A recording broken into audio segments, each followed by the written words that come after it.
Hi, folks. This is Steve Richards, one of the pastors at Messiah Church. We're kind of novices at this Facebook Live stuff, and we thought we had a technical difficulty, stopped it, deleted it, started again.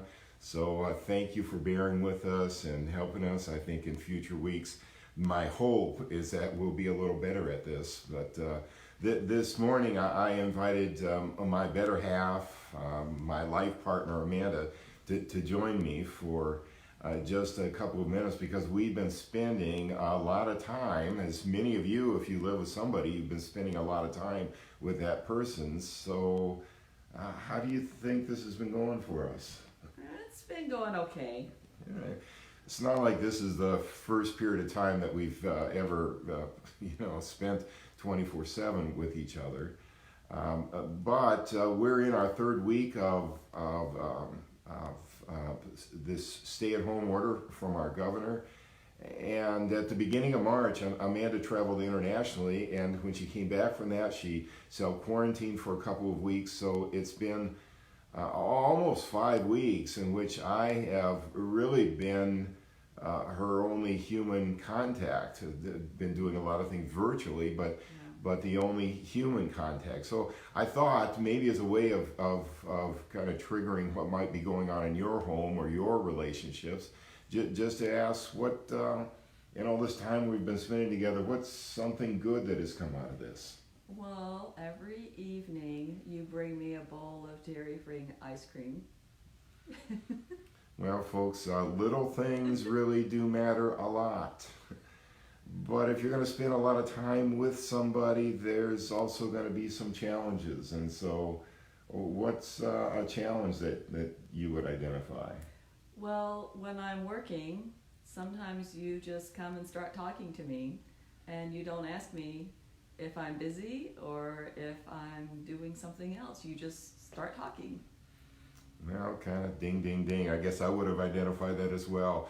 See, for 4 years, I've had a study space in the basement, but here more recently, Amanda has kind of claimed her workspace to be our dining room table.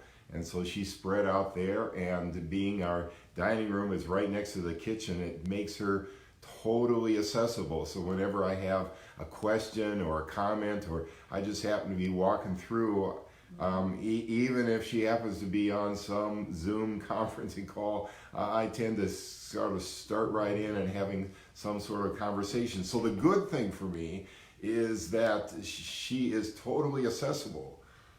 But that's also the challenge. There's no social distancing. I don't know if any of you experienced that in your house. You thought you had a lot of space, but that space seems to be getting smaller and smaller and smaller as the time has gone on. Well, let me try to offer some meaning and some hope. Now, Amanda's going to scoot off, and she's been trying to occupy our dog for a few minutes, but I just want to read a few verses of scripture that come to us out of the book of Philippians. And the Apostle Paul writes in Philippians, I have learned how to be content in any circumstance. I know the experience of being in need and of having more than enough. I've learned the secret to being content in any and every circumstance, whether full or hungry or having plenty or being poor. I can endure all these things through the power of the one who gives me strength.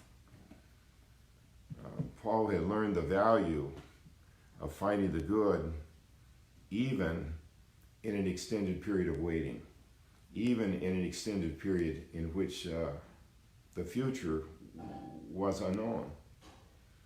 You know, in 1665, social distancing order emptied all of the college campuses in England.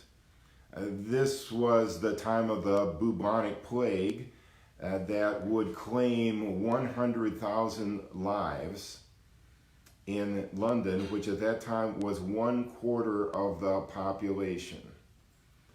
And among the college students that were sent home was a 24-year-old student by the name of Isaac Newton. Now, what Isaac Newton tells us is that by being sent home, the whole rhythm of his life changed. And it actually gave him this period of time to cultivate his intellectual curiosity. And so when this period of social distancing ended and he returned to school, he realized that this time of being alone, this time of being home, this time of waiting turned out to be the foundation for his scientific discoveries. So how is this period of social distancing going for you? And where are you finding the good in this period of waiting? This could be a time in which you might be born your best fruit. So what is the good that you're experiencing? If you would sometime today, just put a note, make a comment, and just share what's something good that you're experiencing in this time of social distancing, a time of waiting. Part of finding contentment in these periods in which we are waiting with a fair amount of uncertainty is to look for the good. What is the good? Pray with me, please. God, grant me the serenity to accept the things I cannot change, the courage to change the things I can, and the wisdom to know the difference. So thanks for bearing with me through some technical difficulties this morning. Glad you spent a couple of minutes with me. Wish I could see you on the other side of this camera, but it's great to be able to spend just a couple of minutes with you. Hope you have a good week. God bless. See you next Wednesday morning.